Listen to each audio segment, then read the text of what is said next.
ਵਾਹਿਗੁਰੂ ਜੀ ਕਾ ਖਾਲਸਾ ਅਤੇ ਵਾਹਿਗੁਰੂ ਜੀ ਕੀ ਫਤਿਹ। ਜਪਜੀ ਸਾਹਿਬ ਦੀ 14ਵੀਂ ਪੌੜੀ ਦੀ ਵਿਆਖਿਆ ਕਰਨ ਜਾ ਰਹੇ ਹਾਂ। ਇਹ ਜਿਹੜੀ ਪੌੜੀ ਹੈ, ਇਹਦੇ ਵਿੱਚ ਪਰਮਾਤਮਾ ਨੂੰ ਮੰਨ ਲੈਣ ਦੀ ਮਹਾਨਤਾ ਦੱਸਦੇ ਪਏ ਨੇ ਗੁਰੂ ਨਾਨਕ ਦੇਵ ਜੀ ਮਹਾਰਾਜ। ਉਸ ਨੂੰ ਮੰਨ ਲੈਣਾ ਜਿਸ ਦਾ ਕੋਈ ਰੰਗ ਨਹੀਂ, ਰੂਪ ਨਹੀਂ, ਉਸ ਨੂੰ ਮੰਨ ਲੈਣਾ ਜੋ ਮਨ ਤੋਂ ਪਰੇ ਹੈ, ਬੁੱਧ ਤੋਂ ਪਰੇ ਹੈ, ਬਾਣੀ ਤੋਂ ਪਰੇ ਹੈ, ਉਸ ਨੂੰ ਮੰਨ ਲੈਣਾ ਇੰਦਰੀਆਂ ਤੋਂ ਪਰੇ ਹੈ, ਜਿਸ ਨੂੰ ਅਗਮ ਅਗੋਚਰ ਕਰਕੇ ਆਖਿਆ ਹੈ, ਜੋ ਪੂਰਨ ਰੂਪ ਦੇ ਵਿੱਚ ਕਲਪਨਾ ਵਿੱਚ ਵੀ ਨਾ ਆ ਸਕੇ। ਐਸਾ ਅਦ੍ਰਿਸ਼ ਅਗੋਚਰ ਉਸ ਨੂੰ ਮੰਨ ਲੈਣਾ ਬਹੁਤ ਵੱਡੀ ਜ਼ਰੂਰਤ ਦੀ ਗੱਲ ਹੈ, ਹਿੰਮਤ ਦੀ ਗੱਲ ਹੈ।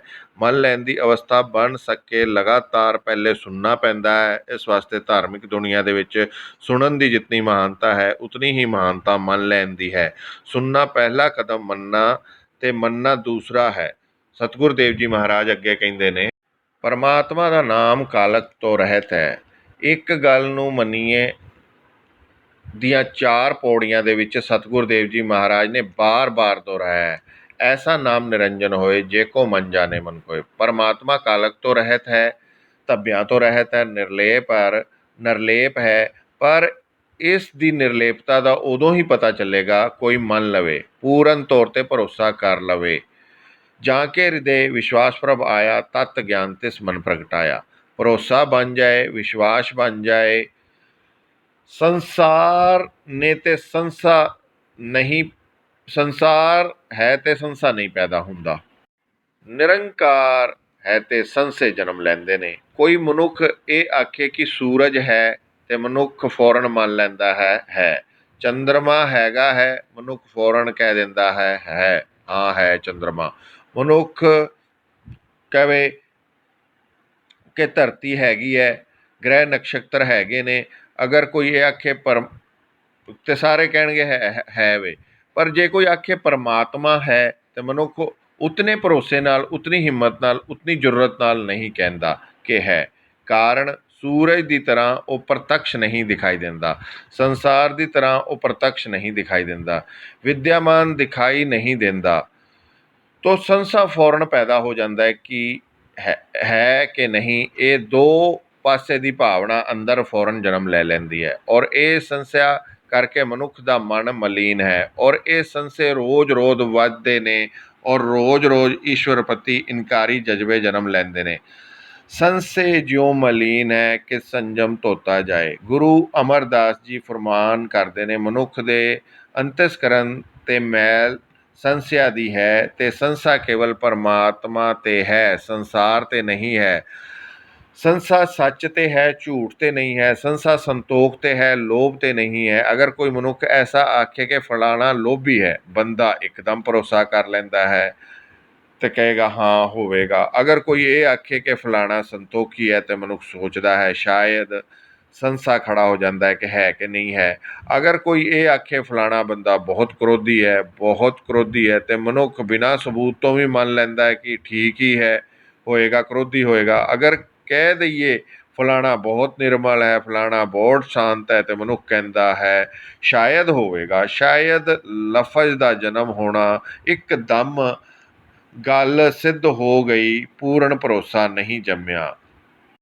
ਅਗਰ ਇਹ ਆਖਿਆ ਜਾਏ ਫਲਾਣਾ ਬਿਲਕੁਲ ਝੂਠਾ ਹੈ, ਦਗੇਬਾਜ਼ ਹੈ, ਮੱਕਾਰ ਹੈ, ਮਨੁੱਖ ਫੌਰਨ ਮੰਨ ਲੈਂਦਾ ਹੈ, ਬਿਨਾਂ ਸਬੂਤ ਤੋਂ ਮੰਨ ਲੈਂਦਾ ਹੈ, ਬਿਨਾਂ ਪ੍ਰਮਾਣ ਤੋਂ ਮੰਨ ਲੈਂਦਾ ਹੈ। ਪਰ ਕਹਿ ਦਈਏ ਫਲਾਣਾ ਸੱਤਵਾਦੀ ਹੈ, ਧੀਰਜਵਾਨ ਹੈ, ਖਿਮਾਵਾਨ ਹੈ ਤੇ ਮਨੁੱਖ ਕਹਿੰਦਾ ਹੈ ਸ਼ਾਇਦ ਹੋਵੇਗਾ। ਤੋ ਸੱਚ ਦੇ ਉੱਤੇ ਸੰਸੇ ਖੜੇ ਹੋ ਜਾਂਦੇ ਨੇ, ਗੁਣਾਂ ਦੇ ਉੱਤੇ ਸੰਸੇ ਖੜੇ ਹੋ ਜਾਂਦੇ ਨੇ, ਪਰਮਾਤਮਾ ਤੇ ਸੰਸੇ ਖੜੇ ਹੋ ਜਾਂਦੇ ਨੇ। ਸੰਸਾਰ ਤੇ ਸੰਸਾ ਖੜਾ ਨਹੀਂ ਹੁੰਦਾ। ਸੰਸਾਰ ਦੀ ਕੋਈ ਰੂਪ ਰੇਖਾ ਮਨੁੱਖ ਦੇ ਸਾਹਮਣੇ ਰੱਖੀਏ, ਸੰਸਾਰ ਤੋਂ ਮੁਰਾਦ ਜੋ ਮਿਥਿਆ ਹੈ, ਸੰਸਾਰ ਤੋਂ ਮੁਰਾਦ ਝੂਠ, ਕੂੜ, ਸਭ ਸੰਸਾਰ ਤੋਂ ਕੂੜੀ ਗੱਲ, ਸੰਸਾਰ ਦੀ ਕੋਈ ਗੱਲ ਕਰੀਏ ਮਨੁੱਖ ਨੂੰ ਫੌਰਨ ਭਰੋਸਾ ਬਣ ਜਾਂਦਾ ਹੈ, ਮਨੁੱਖ ਤੋਂ ਫੌਰਨ ਯਕੀਨ ਬਣਦਾ ਹੈ। ਪਰ ਪਰਮਾਤਮਾ ਦੀ ਚਰਚਾ ਛੇੜੀਏ, ਪਰਮਾਤਮਾ ਦੀ ਗੱਲ ਕਰੀਏ, ਭਰੋਸਾ ਨਹੀਂ ਬਣਦਾ, ਵਿਸ਼ਵਾਸ ਨਹੀਂ ਜੰਮਦਾ, ਸਿਦਕ ਨਹੀਂ ਬੈਠਦਾ ਔਰ ਮਨੁੱਖ ਦੇ ਅੰਦਰ ਇਨਕਾਰੀ ਜਜ਼ਬੇ ਪੈਦਾ ਹੁੰਦੇ ਨੇ।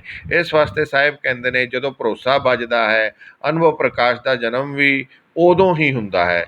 ਜਾਂ ਕਿ ਹਿਰਦੇ ਵਿਸ਼ਵਾਸ ਪ੍ਰਭ ਆਇਆ, ਤਤ ਗਿਆਨ ਤਿਸ ਮਨ ਪ੍ਰਗਟਾਇਆ। ਪਰਮਾਤਮਾ ਦਾ ਨਾਮ ਐਸਾ ਨਿਰਲੇਪ ਹੈ, ਕਾਲਕ ਤੋਂ ਰਹਿਤ ਹੈ, ਪਰ ਇਹ ਅਸਲੀਅਤ ਉਹੀ ਜਾਣਦਾ ਹੈ ਜਿਸ ਨੇ ਮੰਨ ਲਿਆ ਹੈ। ਇਸ ਰਸ ਨੂੰ ਉਹੀ ਜਾਣਦਾ ਹੈ ਜਿਸ ਨੇ ਮੰਨ ਲਿਆ ਹੈ। ਮੰਨ ਲੈਣ ਵਾਲੇ ਦੀ ਹੋਰ ਕੀ ਦਸ਼ਾ ਬਣ ਸਕਦੀ ਹੈ। ਸਤਿਗੁਰ ਦੇਵ ਜੀ ਮਹਾਰਾਜ ਇਸ ਢੰਗ ਨਾਲ ਫਰਮਾਨ ਕਰਦੇ ਨੇ, ਮੰਨੇ ਮਾਰਗ ਠਾਕ ਨਾ ਪਾਏ।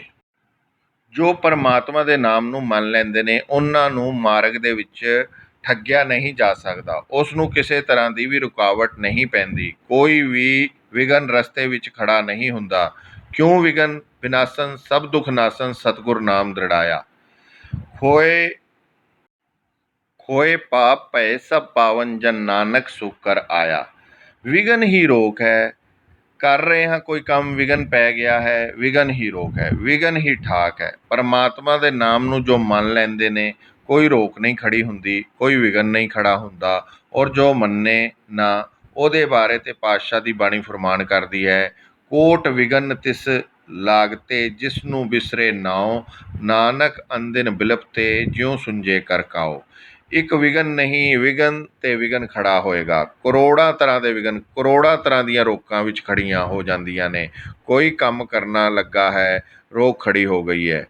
ਕਿਸੇ ਪਾਸੇ ਜਾਣ ਲੱਗਾ ਹੈ, ਰੋਕ ਖੜੀ ਹੋ ਗਈ ਹੈ। ਕੋਈ ਤਾਮੀਰ ਕਰਨ ਲੱਗਾ ਹੈ, ਰੋਕ ਖੜੀ ਹੋ ਗਈ ਹੈ। ਵਿਘਨ ਪਰ ਜੋ ਪਰਮਾਤਮਾ ਦੇ ਨਾਮ ਨੂੰ ਮੰਨ ਲੈਂਦੇ ਨੇ, ਮੰਨ ਲੈਣ ਵਾਲੇ ਨੂੰ ਇਤਨਾ ਅਨੁਭਵ ਪ੍ਰਕਾਸ਼ ਮਿਲ ਜਾਂਦਾ ਹੈ ਕਿ ਉਸ ਦੇ ਮਾਰਗ ਵਿੱਚ ਰੋਕ ਨਹੀਂ ਪੈਂਦੀ, ਠਾਕ ਨਹੀਂ ਪੈਂਦੀ, ਕੋਈ ਉਸ ਨੂੰ ਰੋਕ ਨਹੀਂ ਸਕਦਾ। ਉਹ ਐਨ ਸਹਿਜੇ ਪ੍ਰਭੂ ਦੇ ਮਾਰਗ 'ਤੇ ਚੱਲ ਪੈਂਦਾ ਹੈ। ਕਿਸੇ ਵਿਕਾਰ ਵਿੱਚ ਜ਼ਰੂਰਤ ਨਹੀਂ ਕਿ ਉਹ ਵਿਘਨ ਦੀ ਤਰ੍ਹਾਂ ਅਭਿਆਸੀ ਦੇ ਸਾਹਮਣੇ ਖੜਾ ਹੋ ਜਾਏ, ਪੱਥਰ ਦੀ ਤਰ੍ਹਾਂ ਰਸਤਾ ਰੋਕ ਲਵੇ, ਐਸਾ ਨਹੀਂ ਹੋ ਸਕਦਾ। ਤੇ ਅੱਗੇ ਸਤਿਗੁਰ ਦੇਵ ਜੀ ਫਰਮਾਨ ਕਰਦੇ ਨੇ, ਮੰਨੇ ਪੱਸਿਓਂ ਪ੍ਰਗਟ ਜਾਏ। ਜੋ ਪਰਮਾਤਮਾ ਦੇ ਨਾਮ ਨੂੰ ਮੰਨ ਲੈਂਦਾ ਹੈ, ਭਰੋਸਾ ਕਰ ਲੈਂਦਾ ਹੈ, ਸਿਦਕ ਉਹਦਾ ਵੱਧ ਜਾਂਦਾ ਹੈ, ਉਹ ਇੱਜ਼ਤ ਦੇ ਨਾਲ ਦਰਗਾਹ ਦੇ ਵਿੱਚ ਜਾਂਦਾ ਹੈ। ਪਰਿਪੂਰਨ ਪਰਮਾਤਮਾ ਦੀ ਦੇਸ਼ ਬੜੇ ਇੱਜ਼ਤ ਨਾਲ ਜਾਂਦਾ ਹੈ। ਮੰਨੇ ਮਗ ਨਾ ਚੱਲੇ ਪੰਥ। ਤੇ ਅੱਗੇ ਗੁਰੂ ਨਾਨਕ ਦੇਵ ਜੀ ਫਰਮਾਨ ਕਰਦੇ ਨੇ, ਮੰਨੇ ਮਗਨਾ ਚੱਲੇ ਪੰਥ, ਮਨੇ ਧਰਮ ਸੇਤੀ ਸੰਬੰਧ। ਜੋ ਪਰਮਾਤਮਾ ਦੇ ਨਾਮ ਨੂੰ ਮੰਨ ਲੈਂਦੇ ਨੇ ਉਹ ਛੋਟੇ ਛੋਟੇ ਸੰਪਰਦਾਵਾਂ ਦੇ ਚੱਕਰ ਵਿੱਚ ਨਹੀਂ ਪੈਂਦੇ, ਉਹ ਮਜ਼ਹਬੀ ਦਾਇਰਿਆਂ ਦੀ ਬੰਦਸ਼ ਦੇ ਵਿੱਚ ਨਹੀਂ ਪੈਂਦੇ। ਸਾਹਿਬਾਂ ਦਾ ਵਾਕ ਸ਼ਲੋਕਾਂ ਵਾਰਾਂ ਤੇ ਵਧੀਕ ਦੇ ਵਿੱਚ, ਪੰਥਾ ਪ੍ਰੇਮ ਨਾ ਜਾਣਈ, ਭੂਲੀ ਫਿਰੇ ਗਵਾਰ, ਨਾਨਕ ਹਰ ਬਿਸਰਾਏ ਕੇ, ਪਾਉਂਦੇ ਨਰਕ ਆਧਾਰ।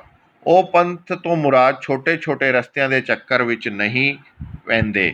ਉਹ ਤਾਂ ਗਾਡੀ ਰਾਹ 'ਤੇ ਚੱਲਦੇ ਨੇ, ਉਹ ਤਾਂ ਸ਼ਾਹ ਰਾਹ ਦੇ ਉੱਤੇ ਚੱਲਦੇ ਨੇ। ਉਸ ਮਾਰਗ 'ਤੇ ਨਹੀਂ ਚੱਲਦਾ ਜੋ ਛੋਟੀ ਛੋਟੀ ਸੰਪਰਦਾਵਾਂ ਅਤੇ ਮੁਤਸਬੀ ਰਸਤੇ ਅਤੇ ਤੰਗ ਰਸਤੇ ਨੇ, ਛੋਟੇ ਰਸਤੇ ਨੇ। ਇੱਕੋ ਹੀ ਚਾਲ ਚੱਲ ਸਕਦਾ ਹੈ, ਬਹੁਤ ਸਾਰਿਆਂ ਵਾਸਤੇ ਇਸ ਵਿੱਚ ਗੁੰਜਾਇਸ਼ ਨਹੀਂ ਹੁੰਦੀ। ਦੂਸਰੇ ਤੀਸਰੇ ਵਾਸਤੇ ਕੋਈ ਗੁੰਜਾਇਸ਼ ਨਾ ਹੋਵੇ ਇਸ ਤਰ੍ਹਾਂ ਦੇ ਮਾਰਗ 'ਤੇ ਉੱਤੇ ਜੋ ਰੱਬ ਦੇ ਨਾਂ ਨੂੰ ਮੰਨ ਲੈਂਦਾ ਹੈ ਉਹ ਨਹੀਂ ਚੱਲਦਾ। ਉਹਦੀ ਚਾਲ ਬੜੀ ਸੁਤੰਤਰ ਹੁੰਦੀ ਹੈ, ਉਸ ਦਾ ਮਾਰਗ ਬਹੁਤ ਚੌੜਾ ਹੁੰਦਾ ਹੈ, ਮਹਾਨ ਹੁੰਦਾ ਹੈ। ਅੱਜ ਕੱਲ੍ਹ ਤੁਹਾਨੂੰ ਪਤਾ ਹੀ ਹੈ, ਛੋਟੀਆਂ ਛੋਟੀਆਂ ਕਈ ਸੰਪਰਦਾਵਾਂ ਬਣੀਆਂ ਨੇ, ਛੋਟੇ ਛੋਟੇ ਰਸਤੇ ਬਣੇ ਨੇ, ਤੰਗ ਰਸਤੇ ਨੇ, ਤੰਗ ਗਲੀਆਂ ਨੇ। ਉਹਨਾਂ ਦੇ ਵਿੱਚੋਂ ਤਾਂ ਇੱਕ ਅੱਧਾ ਬੰਦਾ ਬੜੀ ਮੁਸ਼ਕਲ ਲੰਘ ਸਕਦਾ ਹੈ। ਜਿਹੜਾ ਬੰਦਾ ਪਰਮਾਤਮਾ ਦੇ ਰਾਹ 'ਤੇ ਚੱਲ ਜਾਂਦਾ ਹੈ ਉਹਦਾ ਰਸਤਾ ਬਹੁਤ ਵਿਸ਼ਾਲ ਹੋ ਜਾਂਦਾ ਹੈ। ਉਹ ਸਭ ਨੂੰ ਨਾਲ ਲੈ ਕੇ ਚੱਲਦਾ ਹੈ। ਉਹ ਫਿਰਕਾ ਪ੍ਰਸਤੀ ਵਿੱਚ ਨਹੀਂ ਪੈਂਦਾ ਕਿ ਆਹ ਮੇਰੇ ਧਰਮ ਦਾ ਨਹੀਂ ਹੈ, ਆਹ ਮੇਰਾ ਨਹੀਂ। ਉਹ ਸਾਰੀ ਮਨੁੱਖਤਾ ਨੂੰ ਇੱਕ ਨਜ਼ਰ ਨਾਲ ਦੇਖਦਾ ਹੈ, ਇਨਸਾਨੀਅਤ ਦੀ ਨਜ਼ਰ ਨਾਲ ਦੇਖਦਾ ਹੈ। ਤੇ ਅੱਗੇ ਮਹਾਰਾਜ ਜੀ ਕਹਿੰਦੇ ਨੇ, ਮਨੇ ਧਰਮ ਸੇਤੀ ਸੰਬੰਧ। ਜੋ ਪਰਮਾਤਮਾ ਦੇ ਨਾਮ ਨੂੰ ਮੰਨ ਲੈਂਦੇ ਨੇ ਉਹਨਾਂ ਦਾ ਸਿੱਧਾ ਹੀ ਧਰਮ ਨਾਲ ਸੰਬੰਧ ਹੋ ਜਾਂਦਾ ਹੈ, ਪ੍ਰਭੂ ਦੀ ਮਰਿਆਦਾ ਨਾਲ ਸੰਬੰਧ ਹੋ ਜਾਂਦਾ ਹੈ। ਜੀਵਨ ਦਾ ਉਹਨਾਂ ਨੂੰ ਢੰਗ ਆ ਜਾਂਦਾ ਹੈ, ਯੁਕਤੀ ਆ ਜਾਂਦੀ ਹੈ। ਉਹਨਾਂ ਨੂੰ ਜੋਤ ਦੀ ਵੀ ਪ੍ਰਾਪਤੀ ਹੋ ਜਾਂਦੀ ਹੈ, ਜੁਗਤ ਦੀ ਵੀ ਪ੍ਰਾਪਤੀ ਹੋ ਜਾਂਦੀ ਹੈ। ਉਹਨਾਂ ਦਾ ਸਿੱਧਾ ਸੰਬੰਧ ਪ੍ਰਭੂ ਦੀ ਬਣਾਈ ਹੋਈ ਮਰਿਆਦਾ ਨਾਲ, ਹੁਕਮ ਨਾਲ ਹੀ ਜੁੜ ਜਾਂਦਾ ਹੈ।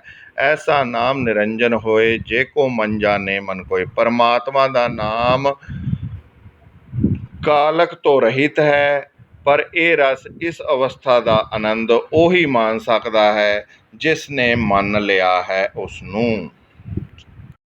ਤੇ ਇਹ ਸੀ ਜੀ 14ਵੀਂ ਪੌੜੀ ਦੀ ਵਿਆਖਿਆ। ਮੰਨੇ ਮਾਰਗ ਠਾਕ ਨਾ ਪਾਏ, ਮੰਨੇ ਪਸੋਂ ਪ੍ਰਗਟ ਜਾਏ, ਮੰਨੇ ਮਗ ਨਾ ਚੱਲੇ ਪੰਥ, ਮੰਨੇ ਧਰਮ ਸੇ ਤੀਸਨ ਬੰਧ, ਐਸਾ ਨਾਮ ਨਿਰੰਜਨ ਹੋਏ, ਜੇ ਕੋ ਮਨ ਜਾਣੇ ਮਨ ਕੋਏ। ਵਾਹਿਗੁਰੂ ਜੀ ਕਾ ਖਾਲਸਾ ਤੇ ਵਾਹਿਗੁਰੂ ਜੀ ਕੀ ਫਤਿਹ।